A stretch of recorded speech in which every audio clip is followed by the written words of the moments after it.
দেখুন, ইরান হচ্ছে, যেটুকু আমরা জানি, ইরান প্রচণ্ড জেদি। কারণ ওদের জেদটা হচ্ছেই, ওরা যখন যুদ্ধে নেমেছে এর শেষ দেখে ছাড়বে, এইরকম একটা জায়গাতে, এইরকম একটা পজিশনে ওরা এসে পৌঁছেছে। ইরান কিন্তু বহুদিন থেকেই এই একটা জিনিসকে ওরা খুবই করে, যুদ্ধ যখন শুরু হয়েছে ওরা কিন্তু সেটা চট করে সেটাকে থামাবে না। আমেরিকা যতই চেষ্টা করুক না কেন, বলছে মুখে, একটা জিনিসও খেয়াল রাখতে হবে সাথে সাথে, যে আমেরিকা কিন্তু একটা বিজনেস। আমেরিকার মেইন জিনিস হচ্ছে বিজনেস। এই বিশ্বে যে আজকে যত জায়গায় যুদ্ধ হচ্ছে, যত কিছু হচ্ছে, আমেরিকা চেষ্টা করছে এর থেকে কতটা মুনাফা বের করা যায়।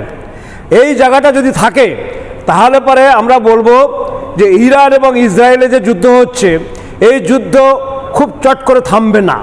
কারণ ইসরায়েল এবং ইরান হচ্ছে আয়তনে ইসরায়েল থেকে অনেক বড়, অনেক বেশি জায়গা তাদের, অনেক বেশি তাদের। পরমাণু অস্ত্রের যে চিন্তাটা আমাদের মধ্যে আছে, পরমাণু অস্ত্র যতদূর আমার মনে হয়, আমাদের যেটুকু অভিজ্ঞতা, পরমাণু অস্ত্র কেউই ব্যবহার করবে না।